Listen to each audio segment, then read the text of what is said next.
Hello, baseball and umpire fans, and welcome to The Leading Edge, where we talk with umpires about umpiring and look to cover topics on both sides of the plate. Joining us on this episode is a man that's been to over 20 Baseball Canada National Championships, has attended the World Junior Championship in Sherbrooke, Quebec in 2002, was longtime Prince Edward Island Baseball Umpire Association provincial supervisor, and a guy that's never tried a popsicle, Kent Walker. Topics we cover are umpiring in Prince Edward Island, some of the learning experience he's had that have helped him get to the international level, and his current project in regards to writing a book about umpire mentoring. So sit back, relax, get ready. It's coming.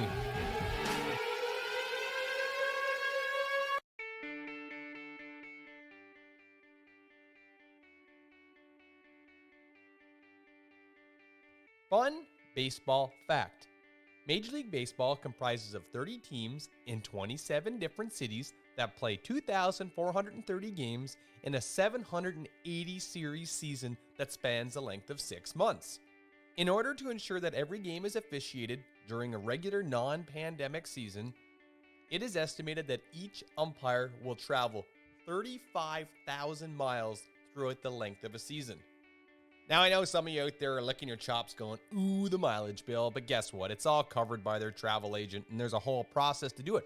But if you're really interested in learning about the science and how scheduling umpires occur, check out the link in our show description from the journal Interfaces called Scheduling Major League Baseball Umpires and the Traveling Umpire Problem.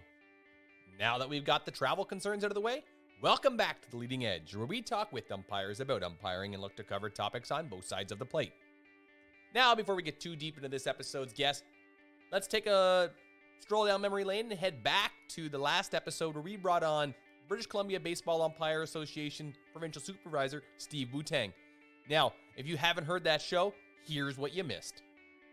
T12 is a tournament that I wish every umpire in Canada could get an opportunity to go and participate in. The Blue Jays are such a first-class organization. The best part of the tournament actually was the quality of play, and the Team USA that year had a handful of guys who ended up playing in the big leagues. And one of them, of course, was Steven Strasburg, and he had this slider like something I'd never seen before. And he said, but I have to ask him a question. I said, do you think that he knows what he's doing back there? Just remember that Ronnie and Haji, they had to get in an 18-passenger van and drive 18 hours. Oh, my gosh. I was never, no, you wouldn't catch me dead in that. But we get to the umpires meeting, and they inform us that a typhoon is about to strike land. Really? I'm going to go stand behind there with no jock on? And there's no chance I'm wearing his. And, I have to have a certain level of decency here. We call it this year Super Clinic, Umpiring Across Canada. And so this will be the first time ever that we've done a joint super clinic that every single province is participating in. Wow, when we talk United, isn't it exciting that for the first time ever, 2021, in the midst of a pandemic, that every province is going to receive top quality umpire instruction so that we can be united and we can have the same message delivered from coast to coast. Who says that the pandemic hasn't brought people together? Because I tell you, it is exciting. So if you're looking for that super clinic information, check in with your local or provincial umpire association how you can be part of this monumental event. Or check out superclinic.ca for more information. Now, before we get to this episode and this interview with Kent Walker, just want to plug the Facebook Leading Edge Umpire Stories, where you can find us, you can click, share, like it, do all that fun stuff. Please get the word out and share some fantastic stories from some great umpires from around this country. Also, if you're looking for the various platforms where you can find this podcast, you know that you can listen to it wherever you're listening to it right now, or you can share it through Apple iTunes Podcast, Spotify, TuneIn, Amazon Alexa, and most recently, YouTube. So just go to wherever you like to pod, search Leading Edge Umpire Stories, and you should be able to find that blue logo. Okay, enough with the shameless plugs. Let's get to it. So without further ado, we're excited to bring on our first guest from Prince Edward Island, longtime Prince Edward Island Baseball Umpire Association provincial supervisor, and a guy that dated Anna Green Gables in grade 10, Kent Walker. Kent, welcome to The Leading Edge.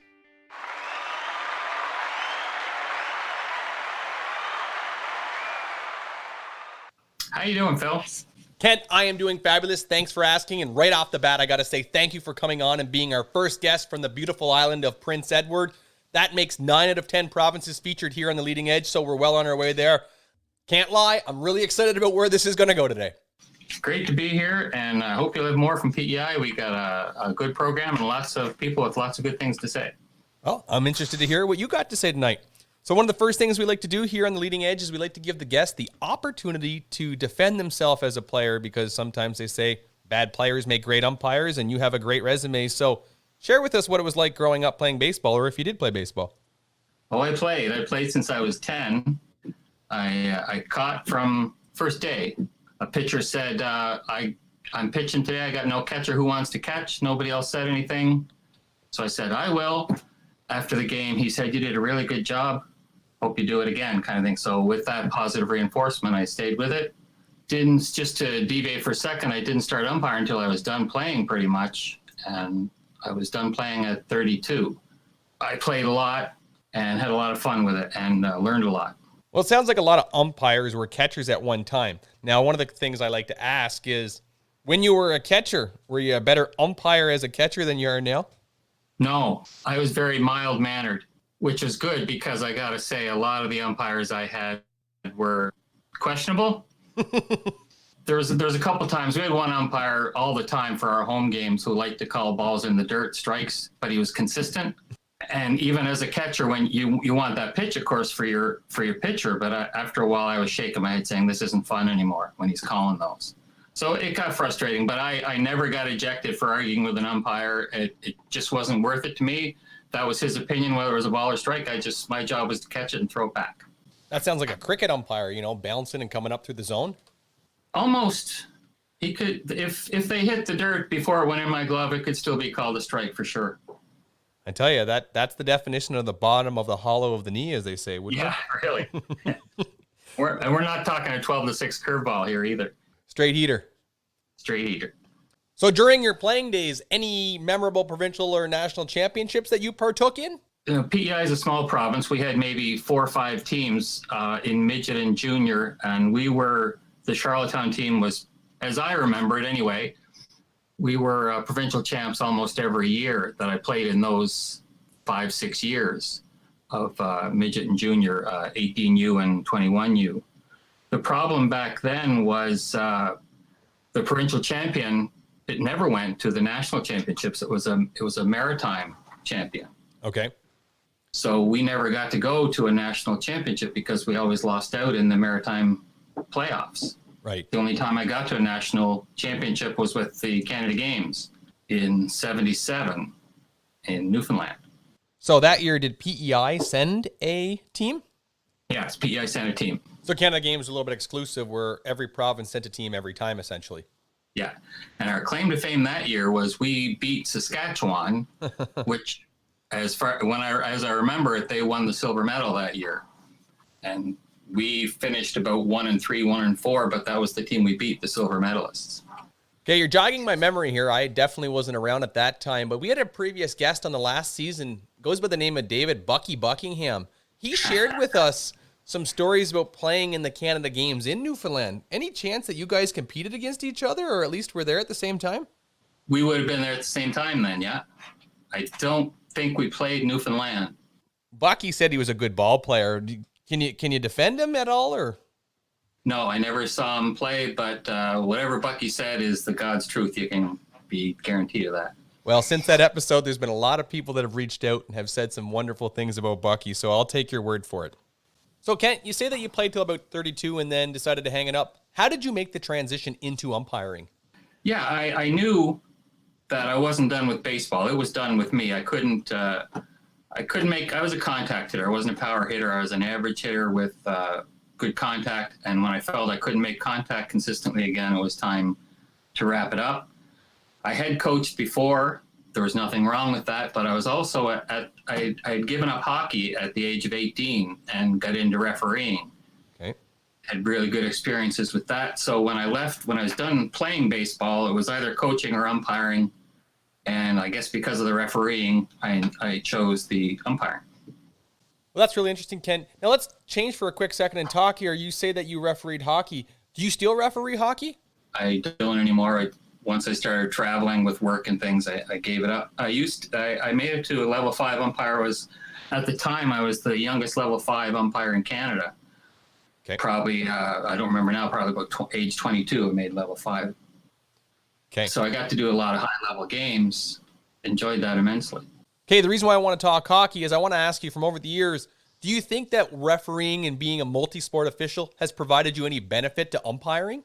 Oh, absolutely. The pressure, the challenge, the confidence you need for it, and the impartiality. You learn just to be impartial in almost everything you do, because you spend so much time either refereeing or umpiring that you learn to be impartial, which is really important.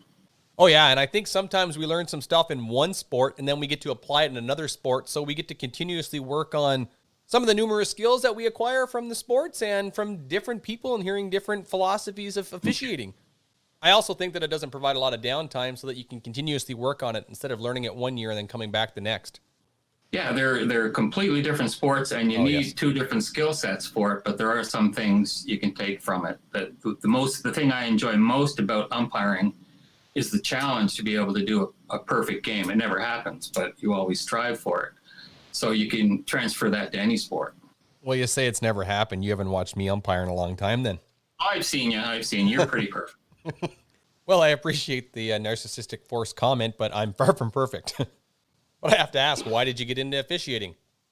I had to stay in baseball. Okay. I just didn't feel, for some reason back then, that's 30 years ago. So the coaching didn't appeal to me, and I enjoyed the refereeing hockey, so I thought I'd give the umpiring a shot. And you've been in it ever since. So let's talk baseball and PEI. What are some of the leagues and opportunities that umpires get to work over there? This is a famous post-show edit. I'm sure by now you've heard a lot of maritime slang. Over there, the island. Just so we put the definitions and make it clear out there. When you hear over there, that means the island. And when you hear the island, that means Prince Edward Island. No, it does not mean Vancouver Island for all you West Coast listeners. The island is Prince Edward Island. Glad we got that out of the way. Now back to the show. Like every province, we have our provincial teams, our 18Us all the way down to 13U, and there's 11U baseball as well. But we have a very good intermediate league called the Kings County Baseball League, and that there are 3 counties in PEI. There's Queens, Prince, and Kings County. And the Kings County League has expanded to at least 2 of the counties. It was at one time a provincial league, and before it was known as the Kings County League, it was known as the Island Baseball League. So it was province-wide. It's an intermediate league, and there's pretty good baseball in there. A lot of history. That's the highest level other than the New Brunswick Senior League. Considering there are a few teams, what umpire system do you preferably use during the league play? Up until 2-3 years ago, it was always 2. Okay. Now we use 3 in the playoffs. Nice. So lots of opportunities for umpires to develop in that 3 umpire system, would you say, in PEI? Yeah, I would say, without bragging, we do a better job than many provinces of getting our umpires opportunities in the 3 umpire system. We have the New Brunswick Senior League and the Junior League, which are both 3 umpire system. We're trying to get our 15U AAA to agree to do a 3 umpire system in the regular season. Oh, wow. And any tournaments that we do of 18U and above, we do as 3 umpires whenever we can. Stuff like that. We do a fair amount. That does sound like a fair amount because what's the population of Prince Edward Island right now as a whole? 140,000. So I thought we were less than 150,000, and you get these leagues. How many teams would you say are in the 15U league? It depends on the year, but they can get up to 8 teams, I'd say. 8 teams, and I mean, I've looked at the PEI Baseball Umpire Association roster, and you guys are running a roster of probably, 150 people total? The maximum we've ever had is around 115. 115. So I'm shooting over. So, I mean, that is a lot of opportunity, but it also shows a lot of dedication from your umpires to really commit to working that. Yeah, I'm sure we're not different from most provinces in that we have a real gap between, say, age 16 to whatever number you want to pick, maybe 30. there's a real gap of young umpires who have been around for a while, and they get to 18, 20 years old, they're not there anymore. Right. So we have a fair amount of guys to do the higher levels, but they're getting older. And we have a lot of young umpires, first and second year umpires, to do the lower leagues. What we need is people in the middle, same as most provinces do. Right. Getting a little harder for some of those guys to rotate from first to home. Is that what you're saying? I am saying that. Not me. Fair enough then. Fair enough. Okay, let's talk about you specifically, Kent. Do you have any memorable experiences from league or provincial championship play as an umpire? Oh, there's lots, but I don't know if any of them are good. Oh, yes. They're always good. The one that comes to mind because it's most fresh is 2 years ago in the finals in the Kings County League. It was game 5 in the best of 7, and I was doing plate. The fascinating thing to me about major screw-ups is it requires a perfect storm.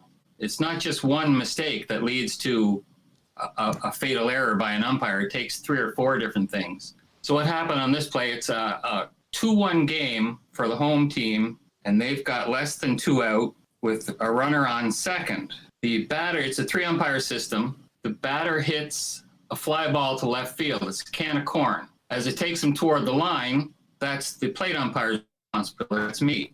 So I go out down the line to make sure there's a catch, and the runner on second is halfway between second and third. It's a can of corn, and the fielder drops it.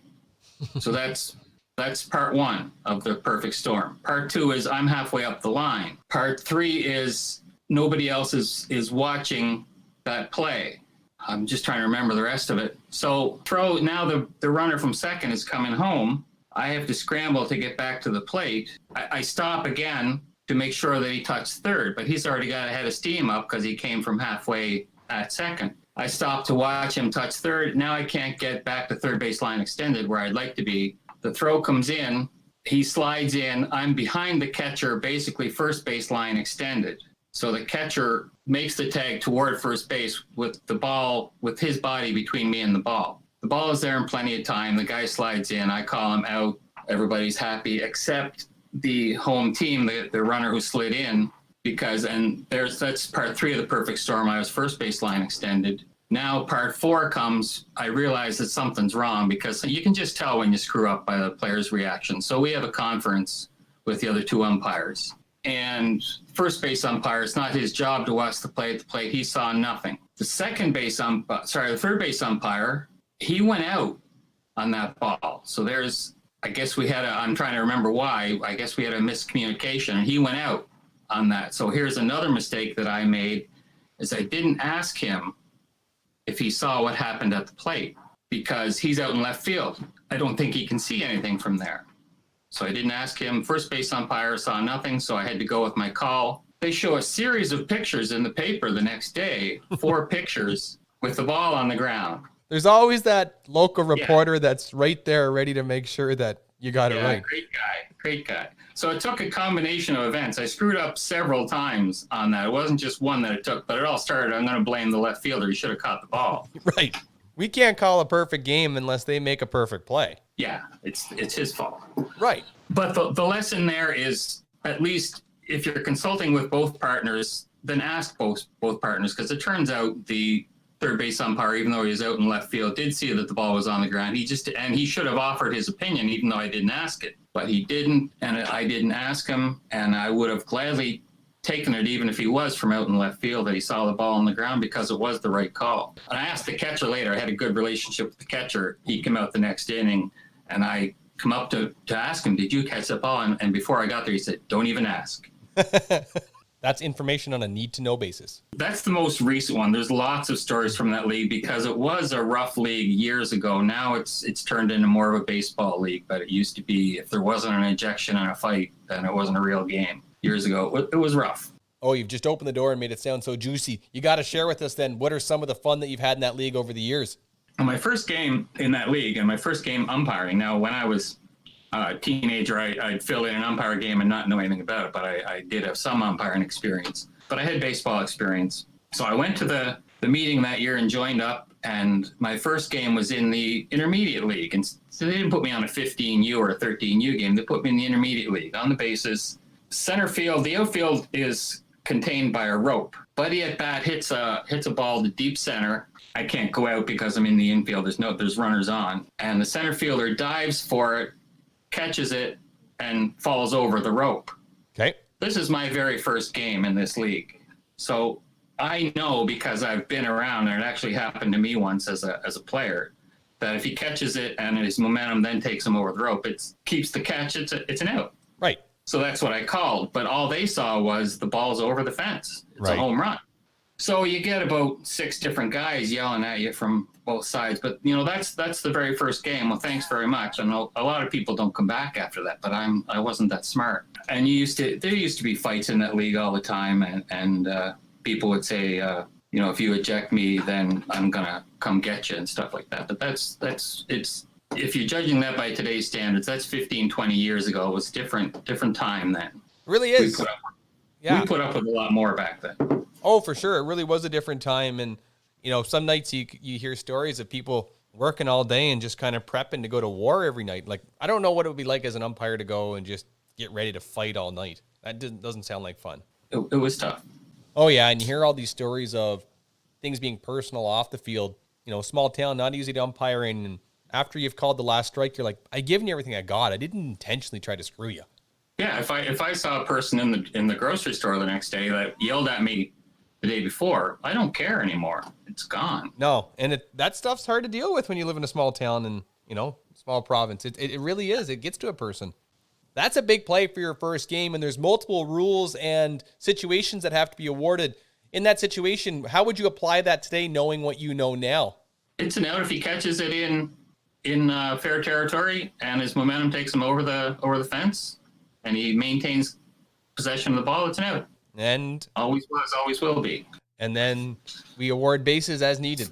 Oh yeah, but that's another day because we don't like to talk about the rules here.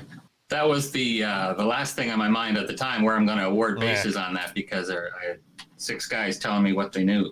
Oh, I can definitely see that on a Tuesday night being difficult to get through that rule interpretation. But that's what's important about going to a national championship, too, is that if you're handed those situations, you got to nail them.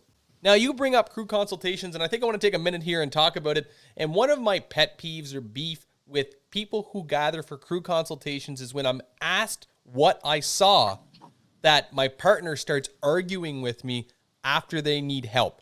Don't come in and ask me what I saw, then question me when potentially it's going to overrule your decision. It's plain and simple. You ask me, I'm telling you, let's go. That I can see that. Yeah, I don't think I've ever had that. No, I've had that over the years. Yeah. I did have a crew consultation one time where I went in to talk to the plate umpire. I was third base umpire, and I wanted to check with him to make sure that he saw a tag. There was a rundown kind of thing. There's 2 men on the base, and I wanted to make sure that they tagged them in the right order that I thought I saw. Right. And he started to tell me the whole rule about who's out when there's 2 men on base and stuff. I don't need that stuff right now. No. I'm at a level where I understand those things. Yeah. If I wanted to know the rule, I would have asked you that. And that 100% is what I think they call the definition of big leaguing. Yeah, for sure. Okay, Kent, let's move on to some of your national championship experiences. If memory serves me correctly, you've been part of, 20 Baseball Canada national championships over the years? The problem nowadays is you can't just go online and look those all up, because they started in 95. Right. They're not all anywhere I can find them. So I had to go by memory, and I wrote them all down today. I had most of them written down already because I knew I'd forget. There's 15 nationals and 5 supervisions. When I say 15 nationals, that includes an international and a Canada Games. Fair enough. I definitely include the Canada Games as part of a national championship. No question. So where was your first national championship? My first national of all places was in Summerside, PEI. Yeah. 1995 was it was called the Cavendish Farms Pee-wee National Championship. It would be a 13U now. Now, we had a previous guest on, and I think it was Dave Cass, and we kind of got into it quickly. Did Summerside host that championship for 10 or 12 years in a row? At least, yeah. It was great for us because we could always send our young up-and-coming level 4s there. Right. At a cheap cost to us. One of the nice things, too, you could say, right across the country, and they've kind of split that 13U up now, but it was almost like every umpire had to come through Prince Edward Island at one time to get to the next level, per se. Yeah, a lot of people start out at the Pee-wees, and they loved coming to PEI because they take their golf clubs and spend an extra week here or whatever, and Yep. everybody looked forward to it. Yes, if there's one thing that's really enjoyable going to a national championship is really getting the opportunity to explore some of the local scenery and culture. But PEI, I think, is a different thing on its own. You have to spend a few days in a week because there's so much to do on such a small island, but the pleasure is all there. At that time of year, it's a beautiful place. Sure. Okay, so you rock Summerside in 95. Do you Right. have any memories from that championship? Yeah, my most distinct memory from that is before the tournament started, we were at they had a Canadian Forces base, Summerside there, an Air Force base, and it was disbanded. So we were using that as our facility, which meant very small barracks for us and two to a room. So the experienced umpires who were there, who had been to nationals before, said, we're not putting up with this. We're going to the supervisor and we're telling him to get us a hotel, or we're not umpiring. Okay. And this is my first championship. I've never experienced anything like this. I don't know if that's normal or what. I don't know what the normal accommodations are. Yep. I just know I have to go along with these guys. So they go up to Stan Porter, who is the supervisor. Stan's from PEI. I'm trying to get Stan into the Hall of Fame right now. I consider him the PEI Hall of Fame. I consider him the father of umpiring on PEI. He's a great guy, a great umpire. Nice. Taught me a lot. He was our supervisor, and he had a way with dealing with people. And they went up to him. We went up to him as a group and said, "We want a hotel. We're not putting up this facility." And he says, "You guys let me know when you've got your mind made up for sure on that, because I need to make some phone calls so I can get more umpires here by tomorrow." Oh, wow. That was it. That's all he said. He didn't argue with us. He just said, "That's great." He said, "Great. I understand your problem. Just make sure on that, because I got to make some phone calls to get some umpires here by tomorrow." I could not imagine as an umpire going to my supervisor and saying the accommodations are not good enough. They were pretty bad. You take a normal bedroom of a house and put two cots in there, and there's no bathroom. You had to go down the hall, and the players who were 13, age 12 and 13, shared the facilities as well. So we'd have to share the showers and the bathrooms with them. So it wasn't great. That wasn't why we were there. No, it wasn't great, but in all honesty, these communities try their hardest to put these events on. They're not intentionally trying to put out a bad show. Like, they really want to make sure that they're making their community stand out and making sure that people want to come back and visit and want to tell people, "Hey, go visit this community. I had a really good time there." Yeah, I had no idea if this was normal, if they demand things from the supervisor every tournament or what. This is my first one. Any recommendation to rookie umpires out there going to your first championship? That's probably not the way to handle it. No, do what you're told. Yeah. And keep your head down. You're there to umpire and appreciate it, and there's a feedback form at the end. Save it for then. Yeah, exactly. Now, where do you get to go after that first championship? After 95, where I learned so much at the Pee-wee in Summerside, the very next year I got to go to the Pee-wee in Summerside. Yeah, Just good. I really moved up. Sometimes you just can't get enough of Summerside, I guess. Well, I learned so much at the first one because you're just in awe, and we never had any three umpire experience then, so I had a lot to learn. So the first year was great. I didn't hurt anybody, didn't hurt myself. So I got to go back and be more of a veteran the second year, and I ended up doing bronze plate, which wasn't bad. So Nice. Pretty pleased with that tournament. So do you eventually move out of the 13U ranks? Yeah, I went in 98, be 2 years later, I went to the selects in Stonewall, Manitoba. Okay, that's a big jump. It was, and I'm not sure if I was ready for it at the time. But again, there's always stories from that. I got a letter from Baseball Canada saying, welcome to the select championships. Baseball Canada will take care of the flights, etc. So I go, great, and I sat and I waited and I waited, and I got no flight information. And you're expecting me to be on the internet here, but this is 98. Right. There's no real internet, and if it is, it's dial up. So I'm waiting, and 2 days before the tournament, I phone up Baseball Canada, and they say, "No, you're supposed to book your own tickets." But it said in the letter, I don't care what it said in the letter, you book your own tickets. So I phoned Air Canada and couldn't get a ticket. So I'm thinking, great, my first trip away, and I'm not going to be there because I couldn't get a trip for 2 days. It would have been Friday afternoon before I got there. I phoned Baseball Canada back, and they got me a plane ticket, and I was there on time. I don't know how they did it because I couldn't get it through through Air Canada. Wow. Yeah, Andre LaChance, of course, was the guy. The guy is a magician. I've heard that before from other people. He can just pull stuff off, but there was no Spud Airlines willing to fly out directly, or what? You'd think so, wouldn't you? Yeah. But no. There's a bridge to the mainland, but there's no flights to Manitoba. Is that what you're saying? Yeah, that's right. So when we reflect back on our learning opportunity for this, is that all these national championships, there's so much that goes into making sure that they're executed and everything is well done, because a lot of people have mentioned in the past is that sometimes going to that first championship is nerve-wracking. You don't know what you're going to experience, and good thing it wasn't your first. Okay, considering all the rush to get there, how did the championship go in the end? Pretty much. Without much notice, I was there, and I had a great crew chief, Brian Keith. Okay. Do you know Brian? No, I don't. It's a name I've never heard, so this will be interesting. I learned a lot from Brian. He has a picture sitting right on his mantle, right in the bookshelf. The man with two first names. Yes. Great crew chief, great guy. Learned a lot from him. The supervisor at that tournament, he was critical. Okay. He was hard on people, and wasn't what I was used to. And we thought it was just our crew until we finally got to compare notes on Saturday with the other crews. You don't get to hang around much, or we didn't, until maybe Friday night, maybe Saturday. And we found out that this supervisor was hard on everybody. We thought it was just us that we were really bad.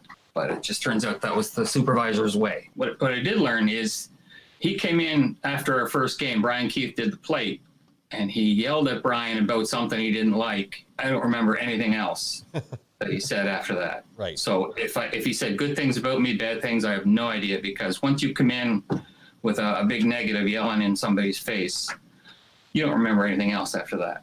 Now let's talk about how the program used to be, though, because I've never experienced it, but I've been told at one time the evaluation platform was you started perfect and then you lost points from there.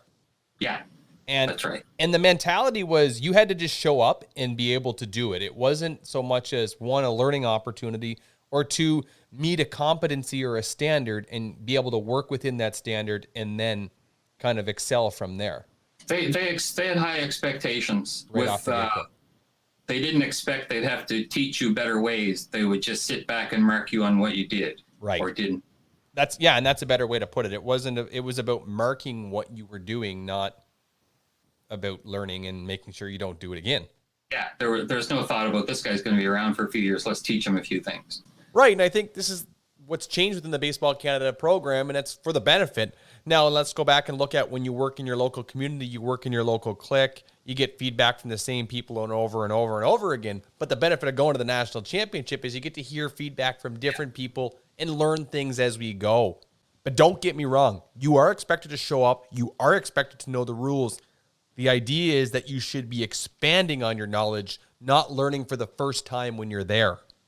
I was really fortunate in most of my national tournaments in that I was the provincial supervisor most of my years. So I basically got to pick where I wanted to go. Okay. Which meant I would look for a supervisor that I could learn from. So, for example, I'd always try and go where Ed Quinlan was. Okay. You learn a million things from Ed, and people like that. Right. So I learned a lot, and I was always the type to ask a lot of questions and write everything down as well. So if I found a good supervisor, I'd try and go there, never mind what tournament it was, and learn as much as I could so I could take it back. Right. To PEI to teach everybody else. What a fantastic way to look at it, because when you go to national championships, you're going to umpire, but you're also being sent there to expand that knowledge with the idea that you're going to bring it back to your home province and home community to expand umpiring there and work to pass it off so that other people can get the same opportunities you have. There was always a lot of hassle, a lot of pressure on a lot of umpires there who, if they didn't get gold medal plate, it was a disappointment for them. Right. That was never, ever my goal there. My goal was to fill as many pages as I could with as much information as I could to take back. I would say to the supervisors, give me more. What else you got? Yeah. And that's all I went for. So I'm going to ask you a math question then, because you've been a supervisor as well. Of all the years you've been to championships, at the end of a tournament, how many gold medal plates are awarded? I'm going to say 1. Is that a constant? Yes. Right. So the moral is there's only one that's available, people. It's about learning. It's about putting out your best effort and letting the cards fall where they fall. Okay, let's get it a Stonewall. Thinking back on it, what would be one of the highlight championships on your resume? I liked Kentville. Is that senior in 2001? Yes. That's it. I'm just going to shout out, I think New Brunswick, St. John Alpines at the time, I believe, take the gold medal game. So that does ring a bell. That's why I kind of know that championship. But why was Kentville so exciting? Again, good crew. Who was on your crew? I'm not going to say because there's a story there. Okay. But a good crew. The two guys from out west. When we had our pre-tournament meeting, the three of us, they spent a lot of time arguing over really fine points. And again, I'm still wet behind the ears a little bit, and these guys are arguing about how many steps to take and how far the ball has to go up the line before the base umpire makes the fair foul call. Like I'm talking an hour. Oh yeah, on these. That's what us Westerners do. We like to argue. Not the crew chief, but the other guy. He was doing plate. He threw a ball to the pitcher, and the pitcher threw it back because it wasn't rubbed up properly. Well, that pitcher was the plate umpire was so upset by that at his quality of umpiring baseballs, rubbing up baseballs. He rubbed up every baseball for every game after that and spent a good 5 minutes with each baseball. So we didn't have to rub up anymore because he took care of it the rest of the time. I'm not a fan of rubbing up baseballs, so if there's any umpires on my crew that wants to look after it, have at it. Yeah, well, it's attention to detail. It's caring and quality. He took it to a level that I wasn't prepared to, but part of me admired him for it. Fair enough. Now, that's a senior championship. So you've gone from 13U to senior championship in a matter of 4 seasons kind of thing, or 4 championships in a way. That's scary, isn't it? That's a big jump. That's a big jump quick. And that's how the program kind of used to be, was they just sent you to where your provincial supervisor thought you should be. Well, I was the guy who sent me there, so I must have had a pretty big ego at the time. I must have thought I could do it. I got good feedback in Stonewall. I ended up doing third base in the gold medal game. Nice. And when I got home, I ended up assistant supervisor at the Pee Wees with Bucky. Nice. And that's in 98, and then I was lead supervisor in 99 there. So I guess I figured I knew what I was doing. So I assigned myself the seniors in Kentville in 2001. Right. Now, the other thing, too, if you look back on it, 2001 and 2021 is where it's a different time in the umpire and baseball Canada circuit. At one time, you might have only got slots that were so close to your province. It was a financial thing. It wasn't, like you said, there was no internet to really pop on and get flights. So you might have had a senior championship in the Maritimes, and it wouldn't be uncommon to see maybe 80% heavy Maritime umpires and a guy from out west. But now I think right across the country, every province tries to send somebody to each level every year. There's an honest effort put out to make sure it's a little bit even. There is. And when the seniors are in the Maritimes too, we don't have a lot of senior eligible umpires. So not like it used to be you'd have 5 or 6 from New Brunswick and 4 or 5 from Nova Scotia and a couple from PEI, but the pickings are slim now. It's that intergenerational gap that you've already referenced, and we hear that too. Yeah. I think there are a few provinces that are concerned about not having enough major eligible umpires, and I think it alludes back to that intergenerational gap where we talked that we're missing a lot of umpires between the ages of, let's say, 35 and 45. And let's be honest, the senior championship is a different beast. We've talked about it before in the show, but it is a high-profile championship. Yeah, those players almost all of them still believe they should be in the major leagues. It's quite a level up from most of the other national tournaments. Okay, since we're talking senior championships in 2011, Miramichi, New Brunswick, take us down memory road. 2011, the Miramichi. The thing that pops up right now is we had a couple of rain days in that, and I was the big poker winner. Playing poker with umpires, you must have made a good chunk of change and helps you early retire. No, I think those are gone by now for sure. Okay, if you were the big winner, who was the big loser? Jody Frowley, and it was his poker set. And Jody went all in real early in one game, and he was done. Lisa Turvey gave me a run for my money. She won one of the rounds, and So if somebody's looking to make a quick buck, you're trying to say invite Jody Fraley and you can make a few dollars pretty easy. Absolutely, yeah. But the other part of that was the most memorable part was I don't remember who was in the gold medal game, but it had rained, so that messed up the schedule. So Sunday they had to play the semifinals, I believe, in the morning, and then the finals in the afternoon. And Miramichi is huge for baseball. Right. They've got great facilities there and great fans, and it's just an awesome place to be for baseball. And like I said, I don't remember who was in the gold medal game, but both New Brunswick teams were in the bronze medal game. So that was, for everybody there, was the gold medal game. The place was packed. It was nuts. Right. And we've referenced that weekend here a couple times because I think that it was at Ontario versus British Columbia in the gold medal game, and they ended up playing that at 5 o'clock, and they played New Brunswick at the time was Fredericton, played the hometown Chatham Ironman in the game at 8 o'clock, so they made the bronze medal game the feature game. Yeah, not too often you see that. Ken, looking back at that championship, how many fans attended that event? Oh, it was always packed. It's a great place. It is. Great place for ball. Ron Suchuk alludes to it. I think Ron worked the bronze medal game at first or second, and I think he referenced that Lisa Turbot had the bronze medal plate. And we've had David Cass on the show, and David, I think, alludes to Dave Lavarado getting the gold medal plate. Game management skills were awesome that game. It was something to behold. And there's a good lesson from that tournament, too, as I remember it now. My first game, and Suchuk was my crew chief. Okay. I was doing first base in the first game, and to say I was horrible would be being kind to the word horrible. I was lost that first game, and Cass was my supervisor. Thank goodness. He's very kind, and he told me that I was horrible. He didn't tell me I was horrible. He said, "Why were you terrible?" And I knew it, and I felt like going home, and I seriously considered going home. I felt I didn't belong.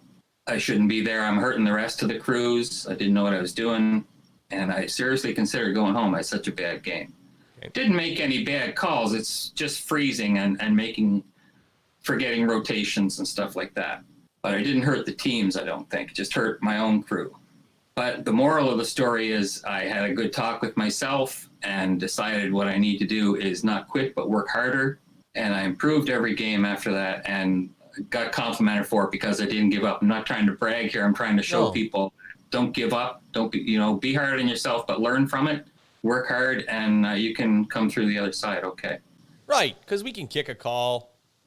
But when we're letting our crewmates down, that's the hardest part of umpires. We're really hard on ourselves, and there's nothing more demoralizing than really making your crew step up for you. Yeah, it was pretty depressing. But let's not talk about depressing stuff too much because you have a championship later in your career that a lot of people don't have, and that's that you've attended the Canada Games. Talk to us about the Canada Games. Canada Games would have been in 13. Okay. In Sherbrooke. So obviously you've rebounded from your championship in 2011. What's it like to work at Canada Games? Well, the difference between the Canada Games, one of the differences between the Canada Games and a national tournament is the Canada Games is all week. Right. National tournament's 4 days. So you're there for the entire week, and you only do, as I remember, maybe one game a day. On occasion, I think we did two, but most national tournaments you're doing a couple a day. But our games were spread out. We weren't overtaxed, and we got to go see other sports when we weren't working. So it was really awesome. Quite an experience. What other sports did you take in? Volleyball, quite a bit of volleyball. Couldn't go to I watched some of the swimming, the relay swimming.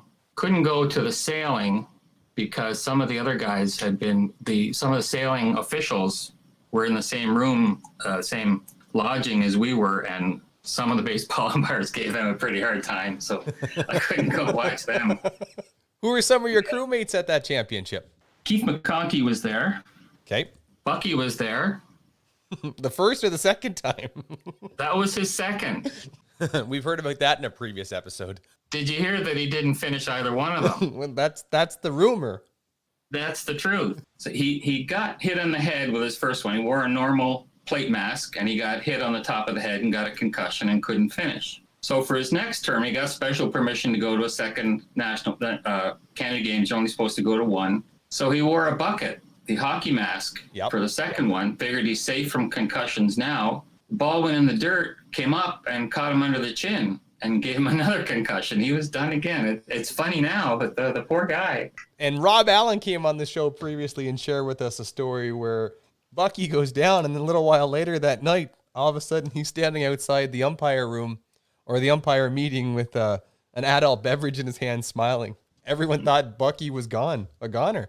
Yeah, that's right. It's quite the family that the umpiring community has here in Canada. Everyone works really hard, and you get to see some of these fine people over the years and have to share these stories a little while later. Like you said, it wasn't funny at the time, but I think the more we hear about it, we can at least giggle at it. Well, the thing that sets Bucky apart is I've been to a lot of national tournaments, either a supervisor or an umpire, and there are a lot of really good umpires and a lot of really great characters. I mean that in the best way possible.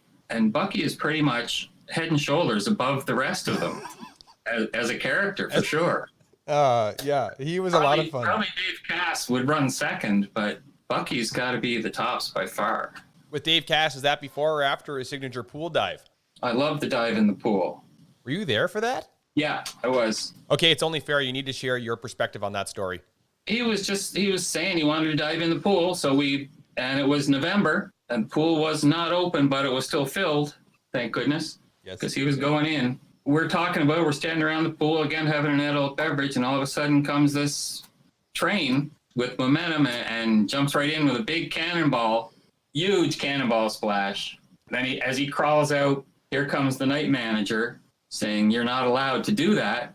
And as we all realize, there's no sense in running. Cass is soaking wet. So he couldn't deny it that he did anything, or that if we ran away, where's he going to go in November when he's soaking wet? So we took the heat from the night manager, and the best part to me of all, Cass's room key was at the bottom of the pool. So he had to go soaking wet to the front desk and ask for another key, and they'd say, "Where's your key?" And he would say, "It's at the bottom of the pool." Yeah. You didn't have to escort him down there, did you, being from the Maritimes, look after those guys? I think I didn't know him for the rest of the night. He's also one of the best supervisors I've ever had, Dave Cass, and definitely the most prepared. That is one thing we got to give a compliment to Dave Cass, is Dave comes prepared. You know ahead of time what the expectations are. Your email starts getting flooded in May. It's not a bad thing. It's real. As a novice umpire, when I went to one of my first championships and having Dave as a supervisor, it was very much appreciated. Yeah, and I've supervised with Dave too, and he's not a taskmaster. He's prepared to do things himself, or he wouldn't ask you to do them because he's done them. And he's very organized. One of the best things I ever saw that he did was when he was a supervisor and I was doing a game, we had some ejections, and the first base umpire who had one of the ejections was French from Quebec. And he was trying to write out the report because it wasn't online then. And Dave went to him and said, "We can get you that in French, so you can fill it out in French if you want, if you're not comfortable in English." I never would have thought of that. Maybe it's a small, simple thing, but right. Dave has such empathy for everybody and puts himself in other people's shoes that I thought it was a genius move. It made the umpire more comfortable and made his report more accurate. Right, and that's one of the cool things about being Canadian is that, yes, we do have 2 official languages in the country, and another cool thing about going to the Baseball Canada National Championships is that you're going to see both languages at the championships, but at the end of the day, we all speak one language, and that is baseball. Yeah, and the player in question was threatening to sue us for discrimination, so his father was a lawyer. We had to get the report right. Well, to avoid any litigation here, I'd like to move on to the next topic. Okay, Kent, let's move away from some of your national championship experience, and let's talk about an experience that you had in 2002 where you got the opportunity to work the World Junior Baseball Championships in Sherbrooke, Quebec. Right, it was in Sherbrooke. This is the first time I've been to Sherbrooke, and then later on the Canada Games. Sherbrooke is a great facility. There's no wonder why they got to host the World Juniors. The stadium is top-notch. I believe they have a Can-Am team there. I think the Can-Am League amalgamated with the American Association of some sort, but now it's known going forward as the Frontier League. And it was just a completely different experience than anything else I'll ever experience because the umpires were from all over the world.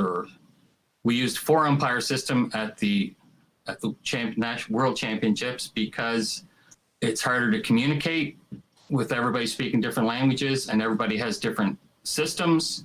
Right. They all vary slightly. So to counter that, they use 4-umpire system, less chance of mistakes. Okay. So that, again, is something completely different that you're not used to, and we don't get to practice that very much. Fortunately, we had a Canadian supervisor, Howard Chapman, supervisor. Again, great guy who knew a million things. Howard's passed on now. Learned a lot from Howard. Had some great experiences there. I worked with a Venezuelan professional league umpire. I worked with a few really good Canadians. I worked with a guy from Germany whose plate gear never did show up. Worked with a guy from Chinese Taipei who carried his thick wallet out onto the field. Told our supervisor he couldn't do games when the Chinese Taipei team was playing because he had to go cheer for them. That's the kind of thing you're dealing with at an international championship. Right. Kind of a George Costanza, bring his wallet out there. The first plate I had, he was doing third base. It was on a Saturday. So this is the kind of thing that can go wrong at these things. They use school buses to take the teams there and transport the teams, but it was Saturday. So they didn't have the regular driver. They had a fill-in, a volunteer who knew how to drive a bus, but he had no idea where the stadium was. So they showed up an hour and a half late. And then they say, it wasn't our fault, we're late, we want a full infield and stuff. So we're pushed back 2 hours, 2.5 hours. Then we get playing and it starts to rain. This Chinese type, of course, but we're playing in it. Chinese Taipei umpire is doing third. He's on one play, he's inside the diamond. There's a hit to right field. The runner from first goes, whatever, I don't remember the combination, but it was his call at third base and he was inside the diamond. So the throw is coming from right field to third base. It's going to be close. And this guy completely turns his back on the right fielder to watch the play at third. And you just hear this whack. And I'm waiting for him to go down, but he just turns around and like it didn't hurt him at all. About an inning later, the skies opened up. We had to delay the game. So we're all in the clubhouse and I'm asking him, you must be sore. How are you feeling? And that's where I learned he had this big fat wallet because he hauled it out of his back pocket and he showed me this 4-inch thick wallet. And he said, no, hit me on the wallet. That's why you wear it, right? That's why you bring it out there. Protective gear for base umpires. Yeah. Because I think it's pretty safe to assume when you're working a 4-umpire system, the chance of you going in the inside is very, very slim. Yeah, I'm not sure why he was there now. I don't remember but you're right, 4-umpire system. The third base umpire should be taking that from probably foul territory. But he was inside, throw from right field, and right in the ass. Who are some of the other Canadian umpires that were there? Fran McHugh was there. Out of New Brunswick? From New Brunswick. Stefan DuPont was there. I hung around a lot with Stefan, learned a lot from Stefan that week. Yes. Brian from Manitoba, Hodgson. And he great guy, great umpire. He did gold medal plate. That's quite the crew you have. You have Howard Chapman as your supervisor, but then you get Fran McHugh, who was actually the first Canadian umpire to go to an Olympic event. And then you're going to add Brian Hodgson, who eventually goes to the Olympics a couple years later in 2008. That's right. Like, that's pretty talented pool right there. And Stefan is no slouch either. No, he's no slouch. Like you say, he has a lot of international experience in the 99 Pan Am Games. He's worked the World Baseball Cup, and he also worked the 2009 World Baseball Classic. I believe so, yeah. But that is quite the umpire crew that you have there at the 2002 World Junior Championships. And throw in a mix of George Costanza, well, it's pretty well-rounded crew. There was certainly a gap in the quality from some umpires to the next. There was a Mexican umpire. There was where was that guy from France? Real ladies' man. They were pretty much stereotypical. A lot of them. The French guys was that Franck from France? Yes, from France. Yeah, because Dave Cass alludes to Franck from France, I think, was what his experience with the guy at one time from France. Yeah, could be. Now, that championship had some decent baseball players, too. There, like Sin Soo Choo, and then Joe Mauer, J.J. Hardy, and then the Canadians, Russell Martin and Adam Lowen. Like, yeah, I had no idea that they were there. You really wouldn't when they're 19 years old. You know that they're eventually going to be something, but... Yeah, well, especially the Canadian guys. We never got to see them. Right. We never got to umpire the Canadian games. The guy I remember was the center fielder for Lastings Millage, the center fielder for USA. He played for 3 or 4 years, mostly in Pittsburgh. Chad Billingsley was there for the U.S. and Jared Saltalamacchia, Jays fans might remember him, and Delman Young, I think he just retired last year. So they did. I was quite surprised. I looked up Lasting's Millage because he made an impression on me with a couple of catches he made. But I looked up the other guys and to find out there's a good half dozen major leaguers there. Yeah, USA typically sends a very talented pool. Now, the World Juniors is not so much a thing anymore, but they call it the WBSC 18U Championships. The reality is these are kids that are eventually going to get drafted and will be somewhere. They just haven't really established themselves yet. But that doesn't take away from the talent that they have. I remember Adam Lowen there because he had just been drafted by Baltimore, but he hadn't signed yet with them. Okay, so he could go. So he wasn't allowed to pitch. He played right field for the Canadian team because he could still hit too. But what an arm from right field. I've never seen anything like it. And you took in some Canadian games off the side when you could? Oh, yeah. I remember the Canada-US game where the Canada was coming back down 1 or 2 runs, and they had a play just in front of home plate. The catcher went to get the ball and threw it and hit the base runner, and the ball went wild. 2 or 3 runs scored, and the packed stadium went nuts. And the plate umpire had to bring it back, of course, because the runner was way outside the runner's lane. It wasn't even a hard call, but the fans don't understand that. So the place almost rioted then. It's Canada-US game, and it meant something, too. It was right. The winner went on to the medal round, I think, something like that. Yeah, I think Canada finishes 4th at that championship. And yeah, seizing those opportunities as an umpire. Don't go looking for those calls, but when they're there, make sure you make them. That's why we're there. Being an umpire, I watched the umpire in the play, and he sold it the whole time. Nobody's paying any attention to him, but he was selling it the whole time. So there's nothing else he could have done on that. He did a great job. Okay, Kent, let's move on, but kind of circle back to the PEI Umpire Association. What have been some of your roles within the association over the years? Pretty much my only role as supervisor. Okay. That's changed over the years. I was supervisor, not consecutive years, but for 20 years.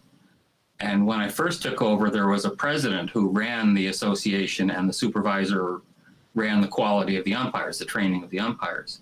That later morphed into the supervisor took control as well of the entire association.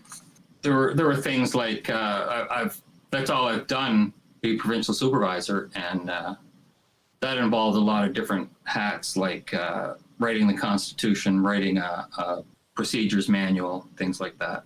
Okay, Ken, I have to ask. In some provinces, umpires are part of the provincial sporting organization or the PSO, and in others, umpires are completely on their own. How does it work when you're in Prince Edward Island? Officially, we're on our own, but we have a very good working relationship with Baseball PEI. Okay. That also had to be repaired when I took over. It was in a bad way. We don't have any big disagreements. We work to get along, and we work to understand each other and do what's best for baseball. Over the next couple of years, where do you see the program going? The next 20 years, I expect, will be umpiring with robots. Fair. Yeah, because I'm sure Summerside went from the 13U championship to robots. I can see that happening. I don't know what will happen in 20 years. I do know, and we've been working very diligently on a mentor program that, with the help of Baseball PEI, I might mention, and when I say with the help, I mean mostly with the help financially from Baseball PEI, which is a huge help. Our mentor program, it's always been a problem with any umpire association to retain its members. And the main thing you need to do, I think, to become a good umpire is to stick it out, stick around year after year. So the main thing we're trying to do with our mentor program, with the younger part of it, there's 2 parts of it. And the younger part is just to keep the guys there. We'll let them know that we're there for them and try and go to as many games as we can, give them feedback, positive feedback to keep them coming back. I don't think enough attention is paid to the younger umpires because the problem is no matter what you do, statistics show you're going to lose half those first and second year umpires anyway. Right. So you're putting in a lot of time to people who aren't going to be around in the program. Yeah, so we'll find out in the next few years if the mentor program does anything to combat that. Since we're talking about mentors and mentorship, I hear you're working on a side project and writing a book. What's the title of said book? The book is called Umpire Mentors. So big surprise there, but it's the subtitle is The Best Umpiring Advice from the Best Umpires in the World. When you say I'm writing a book, it's not really written by me. Okay. I've got 100 umpires giving me answers to questions I've asked them, and very many of those, probably 60%, are top in their class. They're world-class umpires. A couple major leaguers, a lot of minor leaguers who may have had some time doing spring training or call-up umpires, a lot of college umpires. I've got 3 U.S. College Hall of Fame umpires. So there's a lot of, it's not from me, it's from these best umpires in the world who give me, and I asked everybody the same 9 questions plus an extra inning question. And you'd think you might get the same answer to a lot of them, but you don't, which is the great part of it. You get a lot of different feedback from expert, experienced, genius umpires. So when you ask these questions and get these answers, what are you doing? Summarizing some of the answers? Are you collaborating and putting it together? Or everybody has their own, whatever it takes, 2-3 pages to answer the questions. Because it's a book, I'm not limited by space unless I want to stop spending money on the publishing part of it, because the more you print, the more it costs, of course. The more pages you print, the more it costs. But I'm letting everybody expand on their answers as much as they want, as much detail as they want, because when you're doing a book, you have to remember who the audience is. And I expect the audience will mostly be young learning umpires. So when you say the best way to be consistent with your strike zone is to be in the slot, well, what's the slot? Right. So we've got to explain that. And we've got to explain what timing is. Not every time that it's mentioned, but if I put in a section on definitions. right, a section on definitions and what to expect. How did you start asking people these questions? Did you have contacts, or what was the method you used? I had a lot of contacts. I also had a lot of, I don't like to say the word ignorance, but I had a lot of not knowing what the hell I was doing, which usually helps, believe it or not. I don't think J.D. Salinger really did in the Times either, so. Yeah, let's compare me to J.D. Salinger. That'd be a good idea. So, yeah, so J.D. Salinger and I were sitting there trying to come up with an idea. And I come up with, the first thing you have to do is come up with the questions. I learned a lot from my wife's cousin did a book, and he asked about 400 different people, what's the best way to save the planet? It was an Earth-focused book, and he got comments from, gurus and world leaders and all different kinds of people, and it took him a long time to do that. But he asked just basically one question. So I remembered that, and I put it away, and then, I thought that's a really good idea. Everything I do, it used to be everything I do, I wonder how I could work it into baseball, what I could learn from it and use it in baseball. Once I started umpiring, the same thing transferred there. If I see something, a quote from somebody that's got nothing to do with baseball, I think that applies to umpiring. We're athletes too. That applies to us. So when I saw the book, I thought, well, that's a great idea for umpiring. I wonder if I can do something with that. So I put it on the back burner and saw a shiny object, and it's gone. A couple of years later, I came across a book called Tribe of Mentors from Timothy Ferriss. Ferriss is one of the world's most popular podcasts, and he's written a few books, the 4-Day Work Week, yes, I think, and a couple others like that. And he asked world business people about 12 questions. If you could put advice on a billboard, what would it say? What's the best thing you ever bought for under $100, and things like that. But he asked everybody the same questions. And finally it hit me that I have a publishing and writing background. I used to write I used to write and edit and publish Umpire magazine years ago. And so when I think of how can I turn this into umpiring, it usually turns into some form of writing form. But I realized that nothing I would write would be interesting to people, because who am I? I've got no experience. I never even went to a pro camp. It hit me that I could ask world quality umpires all these questions and let them answer them instead of me answering them. So it's really coming from experts. Then the key was, what questions do you ask them? And Phil, I got to ask you, if you could talk to a dozen world-class umpires and you wanted to learn how to be a better umpire, what would you ask them? Well, that's difficult, Ken, because I'm usually the one asking the questions here. Yeah, so I don't mean to throw you under the bus, but that's the dilemma. That is quite the dilemma. But if I want to get better at umpiring, I want to know how much Jim Wolf can curl. There you go. I think that's really important and helps people get to the next level. And that's going to help you in your umpiring career. How? I'm a believer that optics are 99% of the game. But in all fairness, Kent, you are right. That's a very hard question. I couldn't just narrow it down based on one question. There's so many things that go into umpiring to be the best umpire in the world, and I can't think right off the palm of my hand. Yeah, so the point is, I don't want to put you on the spot. You can think about that if you want. The point is, I've only got one shot with these guys.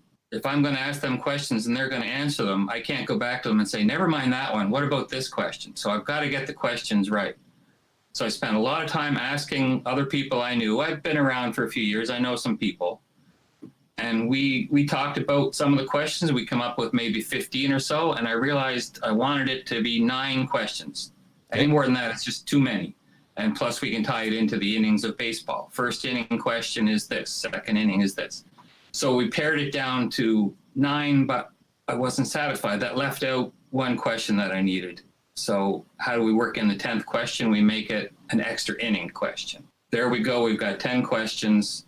Then you got to word them correctly, and you got to put them in the right order. Yes. Because if I start out with, hey, Mr. Umpire, I'm Kent Walker, and I'm writing a book. Maybe you can give me your feedback. What's your definition of game management? The guy's going away because it's too hard if I ask him that right off the start. If I ask him that in the 6th or 7th question, he might stick around and answer it because he's had some easier ones. So we start off with, what's the most fun thing about umpiring? Everybody's going to want to answer that. Easy question gets you in. So now they're in, so we can get them in the 2nd and 3rd. The second question is, what's the worst thing about umpiring? So that's easy. Everybody's got an opinion on that, and it can also help young umpires if they become aware of some of the bad things. So now we're into it, and we can hit them with the right. detailed questions. What can I do to improve my strike zone? How do I fix it when I'm having a terrible game? Stuff like that. We come up with the 10 questions, and then I just went out. I asked all the people I knew in Canada, which is quite a few. There's a lot of damn good umpires in Canada, world-class umpires. I second that. But I can't just ask umpires in Canada, so I asked everybody I could find. I surfed the net, but you haven't heard that expression in a while. No. Combed Facebook, and any umpire that I found that had some experience training or was a high-level umpire, I just sent them the list. And I also realized I needed some credibility because they don't know who the hell I am. So how can they go check me out? So I created a website, which I'd never done before. You guys, I'm getting a bit older. You guys can do that in your sleep or when you first wake up in the morning. But wasn't that easy for me. So that was another great challenge. I just loved putting that together. So you can find that on umpirementors.com. And for those listening, we'll throw that link in the show description, so go check it out. Great. You'd think, if you've ever done any sales, you ever done any sales? Yes, I have. So you know that a good response rate to an ad or a request is 3 to 5%. And I knew that at the time, but I didn't do the math as well. And I end up getting probably about 8 to 10% success rate, which really sounds great. But I wanted 100 umpires. Okay. Right now I have 114. They're not all going to be in the book, and they're not all finished. So I might end up my goal is to have 100, so I'm going to stick with that. Okay. But to get 100 umpires, I had to ask about 1,400. A little bit of work, a little legwork there. Yeah, a lot. And I've got a full-time job, and I've got a family. I've got umpiring. So it's if it wasn't fun, if it wasn't exciting, you check your website and you got a response that day, that's gives you quite a high. So you're trying to tell me that you're not like John Steinbeck and travel around America with your dog named Charlie writing books? Not yet. Oh, fair enough. I'm gonna work my way up to that, but not yet. I have a little confession here to make. I'm a big fan of classic literature, and especially John Steinbeck, and Travels with Charlie in Search of America is probably one of my favorite books. So anytime I get to drop a reference, I take it. At least I recognize that that's an author.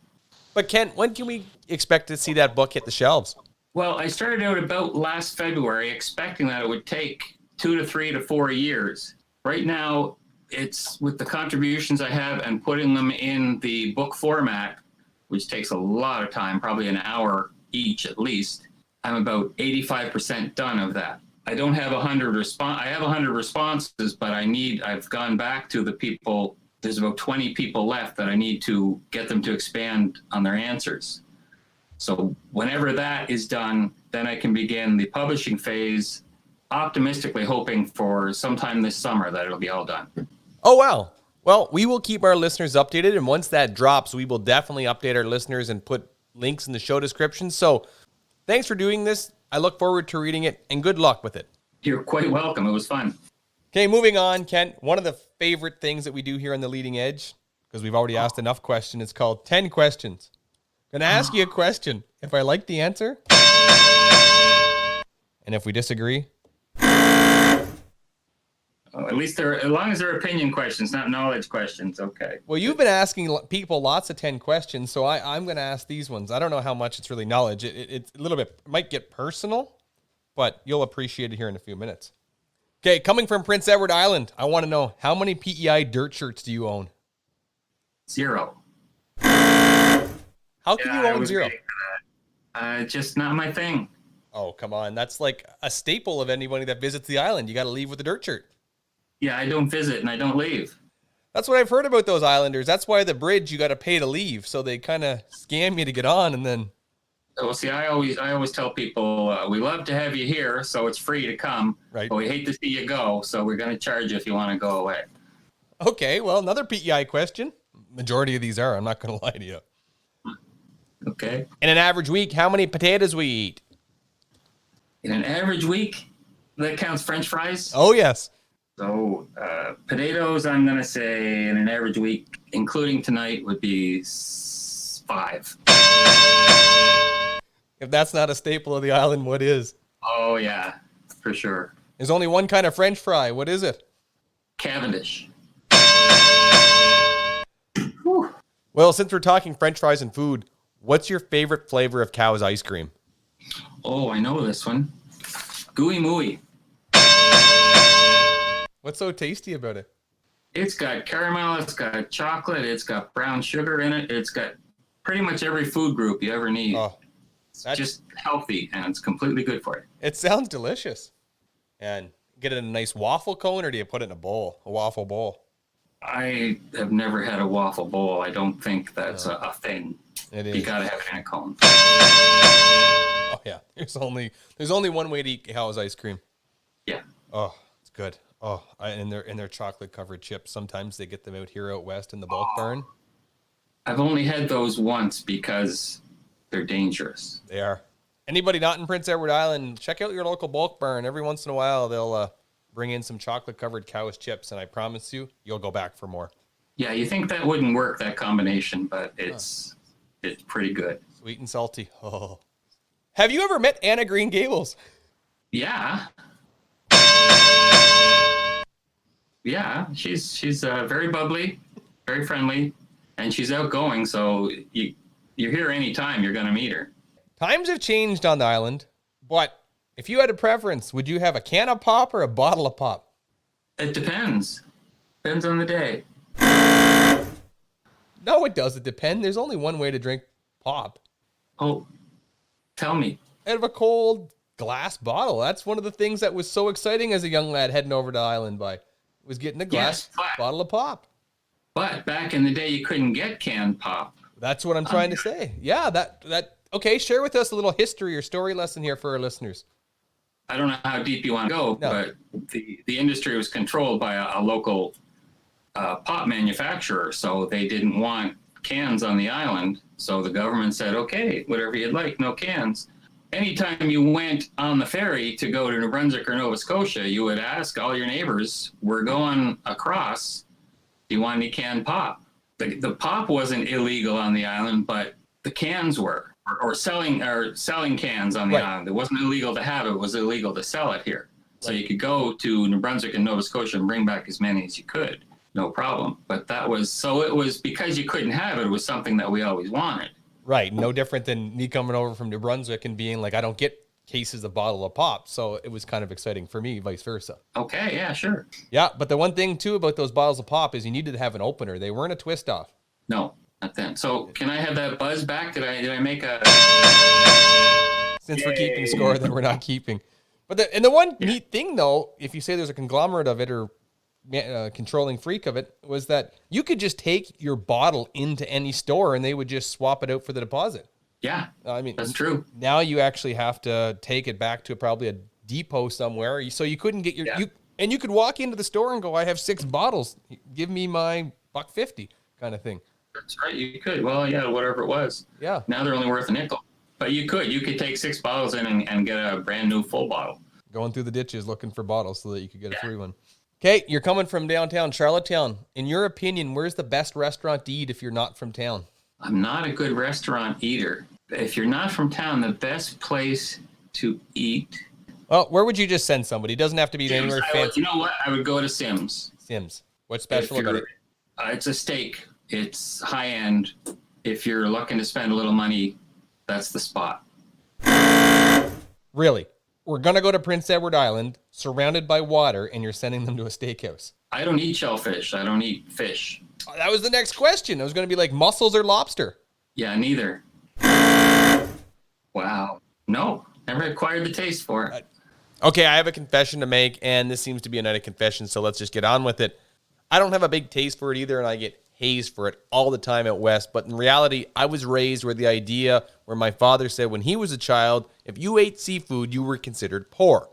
The quote-unquote poor people would go to school with lobster sandwiches because the seafood would wash up and they would pick it off the beach. That's what the poor people ate, yeah. Yeah, so just like a lobster scavenging the bottom of the ocean, the quote-unquote poor people would scavenge the beach looking for seafood, and it was easy to get. It was easy. If you had the opportunity to go to a concert in PEI, are you checking out Lenny Gallant or Eddie Quinn? Lenny Gallant. Lenny Gallant, he's definitely an island icon, comes from North Rustico. Check out the show description. I'm going to put a link to his website. You know what, people? Take a listen to some good maritime toe-tapping music. You'll be surprised how much you really do enjoy it. Well, Lenny's been around a long time, so you build up a comfort with Lenny.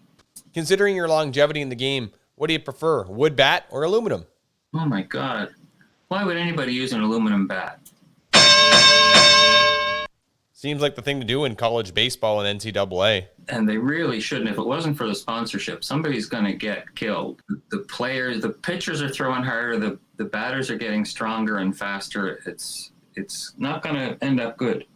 I don't understand why NCAA really does not go to a wooden bat. All these kids playing wooden bat summer leagues. And there's a lot of people trying to say that they put a lot of technology in the bats, that the bats come off at the same speed. Even if they come off at the exact same speed or even slightly less off the aluminum bat, the perception is going to be bad. If a pitcher gets hit in the head and gets killed, God forbid. Right. The perception is going to be it's because it was an aluminum bat. So why would you want to risk that? Put yourself out there with that. Yeah, like you say, I think it's sponsorship, but what do I know? Yeah. Okay, question number 10, and it's a Kent Walker special. In your plate stands, do you use the scissors or the box? If they made me do the box stance, I don't know if I'd umpire anymore. So what are you saying? I'm saying scissors all the way. An old NL guy, are you? I've heard that there have been studies, I've never actually seen the studies, that it's supposed to be bad for your neck if you get a foul ball when you're in the scissors position, and they've outlawed it in the minor leagues. There are very few left in the major leagues who use scissors. Yeah. But it's so comfortable to me. I've tried them all. I even tried the knee stance years back. Okay. And I've tried the box, and I've tried the Jerry Davis stance. Almost got killed with that one. Yeah, that's not a good one in my opinion. I don't like that one. So I've tried them all because sometimes you're working lower levels than you're used to, and you just got to have some fun out there. And so that's the time I use to experiment with stances. And if they said you couldn't use the scissors anymore, I'd have to. Well, of course I'd still umpire, but a little bit of the fun would be out of it. Right. That's one of the things Kent Walker's known for around the Maritimes is Kent works the scissors, one of the few. A lot of other guys have changed over the years.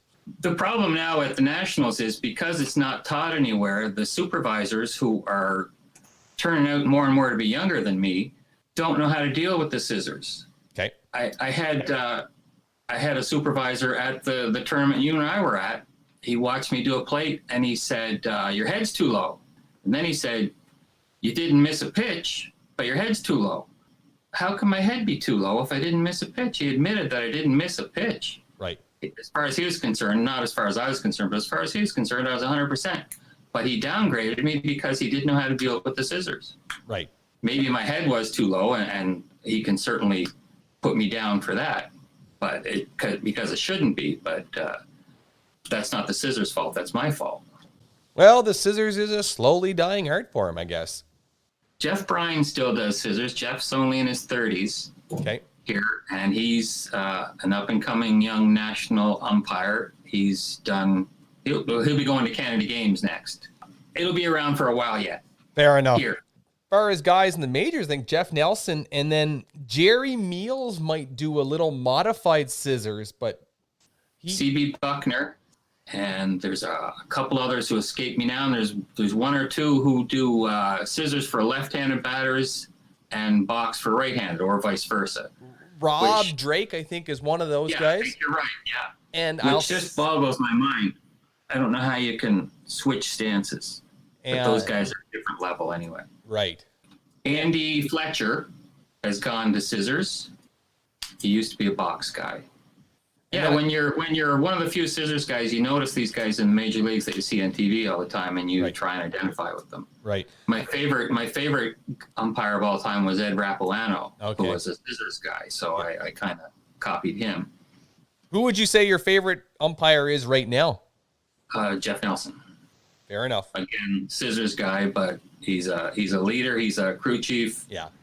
Very consistent and relaxed, and works hard. Moving on from 10 questions, Kent, one of the other segments of the show we like to do is called Local Legends. That's where you basically share some of the local guys that are giving back or that have given back to the baseball umpire community within your area. Well, I talked about Stan Porter before. Stan's gone from us now, but Stan was always giving. I'm working on right now. I'm trying to get him into the PEI Sports Hall of Fame because of his work. And he lived way up in Western PEI, but he was always in the Charlottetown area because that's where the action was. And he was always helping out. Another guy, again, from Western PEI was Jack McCabe. He was probably 50 years old, and he was just starting out umpiring, maybe 5 years in, and he was really moving his way up. And he was trying to do a lot for the Western community, very small community, and he was trying to get them an artificial turf and all kinds of big dreams, asking me questions every day. and Jack just, I believe, was a heart attack. He had a heart attack at the start of last year and died. So it was a big shock to me, especially, but to that community because they're a very close community, but to the umpiring community here as well. But again, another great guy just taken from us. Right now, another fellow who does a lot for the umpiring community is Kevin McKenna. Again, he works near the Summerside area, and he actually won a national award last year for the Administrator of the Year, I believe, because he also does work for the baseball community there as well as the umpire community. But he's our treasurer for our association, which requires a mountain of work, and Kevin does it flawlessly. He's the guy right now. He does a massive amount of work for us. It takes a community, and it takes individuals within that community to make organizations flourish. So it's always a shout out and a thank you to all these people that give back to our local organizations. Yeah, it really takes a village, and we have some great talent there, but as not just as umpires, but as people, as volunteers and hard workers. And that's common all through baseball PEI. It's great to hear. Well, Kent, that essentially wraps up this episode of The Leading Edge. We'd like to thank you for giving us your time and answering some of the questions we have. One of the last things we like to do here is give the guest the opportunity to leave with some wise words of wisdom. So as a guy with a lot of national championships experience, international experience, and a guy writing a book, what would Kent Walker's wise words of wisdom be for an up-and-coming umpire? You know, it's a good question. It's one of the questions I ask in the book is, what advice would you give to a beginning umpire? So I've learned a lot myself from the answers from the world-class umpires. and they're all different answers, which I love. They're all a lot of great answers, and there's a lot I would answer. I had 5 or 6 things on that list, but above all is have fun. You're gonna screw up, and that's the hard part, but everybody screws up at umpiring almost every game, some big, some small, but when you're just first at it, you're gonna screw up, and that's where you learn. It's not gonna be fun, but if you can survive that part and remember that it's just a game and you should be having fun out there. When you're not in trouble, have fun with it and stick with it. You're gonna improve, and you can get. It's just a matter of hard work. There's nobody who can. If you can throw 95 miles an hour as a pitcher, you're gonna go somewhere. But umpiring basically just takes hard work. That's the main thing it takes. And if you can have fun with that and work hard, you're gonna go to the top. Well, that concludes this episode of The Leading Edge, where we talk with umpires about umpiring and look to cover topics on both sides of the plate. Join us on the next episode where we bring on the pride of Melville, Saskatchewan, a man that's been umpiring in multiple provinces for well over 40 years, and a guy that goes by the name of Uncle Gus on the Goat, Trevor Stoyko. Now, before you go, we would like to leave you with this. There's a common rule myth that people believe the pitcher must come to the set position before a pickoff throw. Our question is, what happens if they're pitching from the full windup? Take care, everybody, and stay safe.